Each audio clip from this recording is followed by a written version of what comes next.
Hey everyone, this is Tony D with another hot take. This time on haters. What happened to the haters? Here's my theory of haters. I think the haters evolved and they've become something else. I think the haters have evolved into the cancel culture that we currently see now. Here's why I think that. In the earlier days of the internet, not the early days, but pretty early, people were called out for hating. You know, there was that meme, haters gonna hate. But if you went too far in your internet argument or your internet discussions or just criticism in general, you would get called out as a hater. And I think the reason that happened was because in the earlier days of the internet, there were enough normal people on it who were still functioning on message boards and social media as if they were having a conversation in real life. So they were applying real life values to the internet. So obviously if you were in a group of people and someone disagreed with someone else, but that disagreement got ugly and nasty and personal, the rest of the group would probably be like, whoa, you're going too far. That is, you may have a point, but you are just making this too personal. You got to calm down. And that's what would happen in the earliest days of the internet. That, starting in around, I would say, the mid to late 2000s, that started to fade. It became more and more nasty. That as the boundaries of internet discussion were pushed further and further, people got nastier and nastier. And I think that's part of the reason message boards kind of fell by the wayside. Now, there's also, too, the more immediate satisfaction you get with Twitter and Facebook. But I think the nice thing about the message boards, thread-wise, was you could reread the threads and there was only so much of it. And now there's just so much. Not only are reading threads like completely out of control. Like I used to be able to go into a message board and read a few threads and get caught up on a discussion. Now I can't do that. I mean, it's just too massive. I mean, I cannot get, unless the thread is extremely short in Twitter or Facebook and extremely relevant, it's just not worth it. There's just too many. There's too many people. There's too many opinions. Everybody's in on it. Anything that's popular that you would want to comment on is just too populated, and anything that isn't, you'd be lucky to see in your feed anyway, and you won't get a response. And people have gotten so nasty on the internet that you really wouldn't want to express a dissenting opinion. So that is where I think the haters have gone. I think they evolved into, not all of them, now some of them just grew up, and because I think a lot of the people who hated and still hate on the internet are mostly high school students and college students because they have too much time. They're emotionally vested in their social media too much, and that's why they start getting mean, because that's the only way to kind of distinguish themselves, to make themselves a safe space, if you will, on the internet. Because if you're too afraid to come at me, you won't. And this was true even in high school in my era. We were in a class, we were in the gifted and talented class, me and my friends, and we would cut each other down with insults all the time. And part of that was, if I could cut you down verbally, well, you weren't going to do it to me because you were going to get it. So the internet sort of adopted that.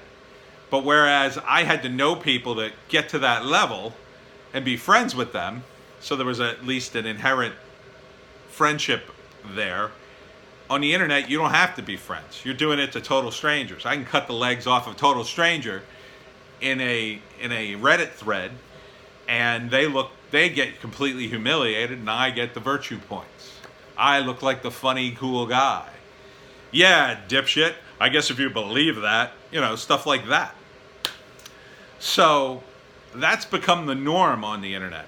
Oh, it also reminds me too of in my improv days, if you had a group of improvers, let's say, and you do a show, and at the end of it, you might do kind of like a group tag out, where all the members of all the improv troupes would tag each other out in scenes. You would do like a freeze, and you would tag somebody out and start a new scene, and that's part of the exercise. It would be a lot of fun if the people in on it were contributing as you're supposed to do in improv. And improv is yes and. Yes and. You add to it. You add to what your scene partner went before. But if you're trying to top each other, it becomes a vicious sort of like, how can I cut down the guy who's left on stage? I just tagged out one guy. He's gone. He's not a problem. I now got to one-up the guy I'm on stage with. And sometimes that's what it would turn into. It would turn into like, well, let me cut down the other guy before he gets a word out. And then that would spiral into, well, now I'm just going to interrupt you, not even give you a chance to cut down the other guy, and I'm going to cut in, and I'm going to do something. And it wouldn't be very fun for the audience. It would just be kind of meanness going back and forth. It would be funny, people would laugh, but it would leave you very quickly with nothing to build upon. And that, I think, is what happens on the internet. They just cut people down, and a lot of people just throw up their hands and go, screw this, I'm out. And those are the nice people, right? The people who bail first, it's like the people who were in the old Reddit. Old Reddit was amazing. We had meetups, and people were friendly. I cannot tell you how many positive feedbacks I got on the old Reddit when I was posting my comics and posting videos. Oh, they loved it. They loved me, and everybody was nice. Even if they didn't agree with me or like me, they would, they wouldn't say anything mean. Now, it's the total opposite. Sometimes somebody will say something nice about what I do, and then the comments will cut them down, and then cut me down, because they can't even tolerate me having a nice comment. They can't tolerate nice comments at all. So, right now in my YouTube subscribers, hi, you guys have been, for the most part, very nice. Now, a couple people get in there and they're mean, but those people tend not to subscribe, so they kind of go away. They come in, they make a few mean comments, and then they go away. And so that in itself sort of is a function of YouTube. However, once you get a few thousand followers, once you get to the point where you're something in the milieu that you claim to be in, that's when the haters come in, because they can't tolerate somebody having success. I think it's partly their own dysfunction. They can't feel good about themselves until they tear somebody down. But I think it's also partly this cancel culture that had developed from the haters and then evolved into this wokeness. Because the easy thing about the whole wokeness aspect of it is I can claim moral superiority without actually arguing any facts to you. I can just say, hey, I'm morally superior because, well, I could say that it's because you're the wrong skin color, or you use the wrong phrase, or you're privileged, or whatever. And that is very pervasive on the internet now. Especially if you get the European posters. The guys who post in Europe, they tend to post late at night if you're in America, and I used to get them all the time. Those guys are super woke, a lot of them, and they don't care. They just don't care. They'll post whatever, whenever, and they don't care. Now, the upshot of that is usually they just sort of smack you across the face and keep running, and they got a million other people to downgrade. They rarely come back. But some of them brigade you, and they keep coming back. Or they get their friends, and they go, well, let's get this guy. And that nastiness is the result of these people not looking inward into themselves and saying, what the hell am I doing? Why am I organizing these brigades to tear down somebody else? I should be building something else. Instead, all I do is criticize, criticize, criticize. And that, unfortunately, has become a widespread thing on the internet.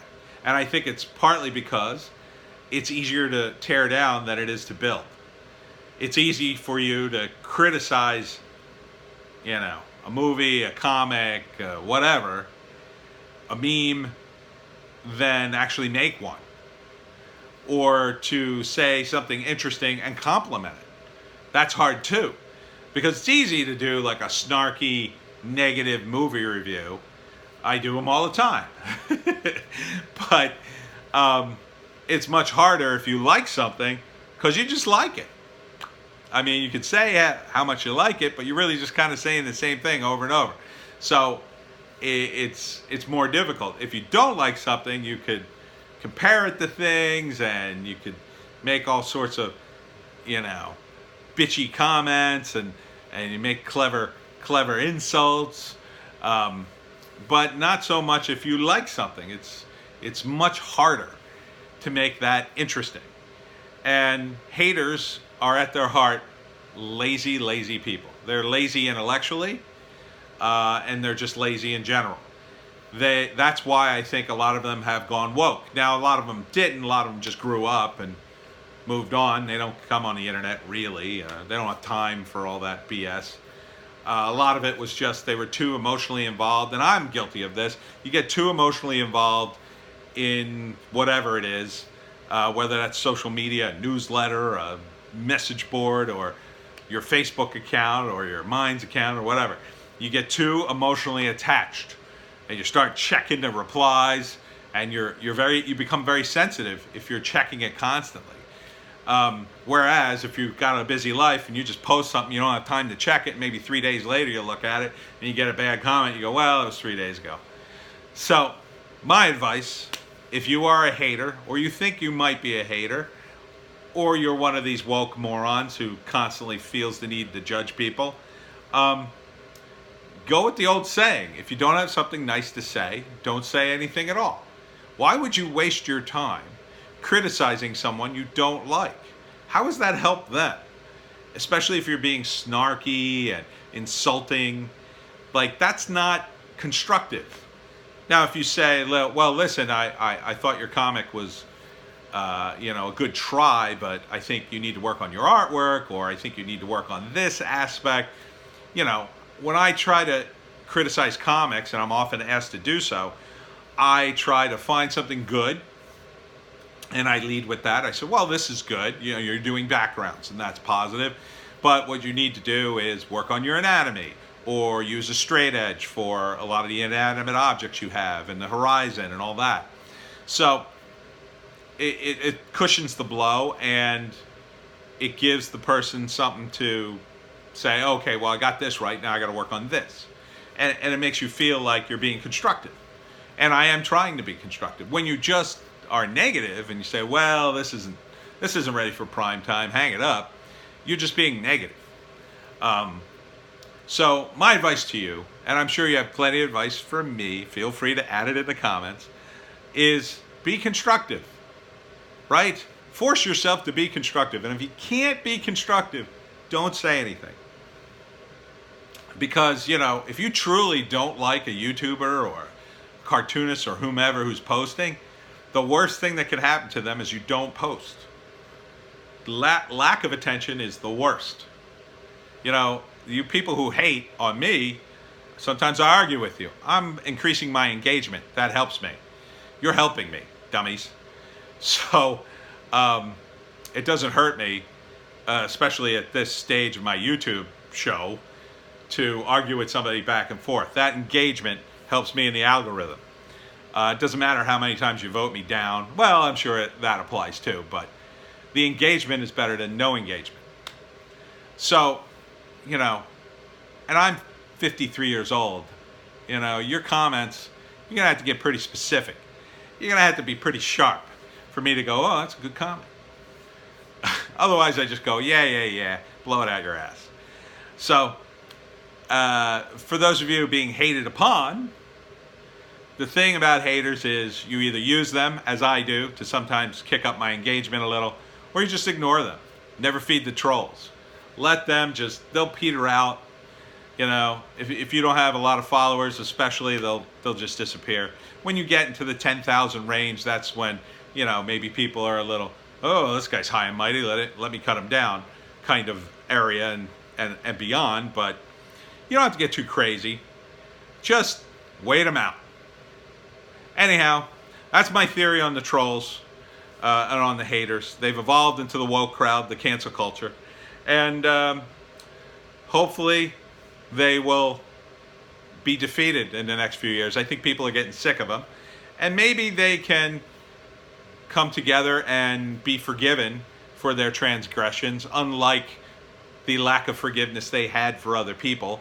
I think they can. So if you're a hater, or if you're a woke troll, or whatever you want to call yourself, you're brigading people, I ask you, please, look into yourself. I'm serious. Look into yourself and say to yourself, am I dysfunctional? Do I need to do this? What am I doing with my life? I'm wasting all my time criticizing people. Maybe it's time to build something. Maybe it's time to do something positive. Maybe, as I did in my life, you could adopt the George Costanza method. And what I did, I was a very negative person. I was a hater, absolutely, prior to the internet.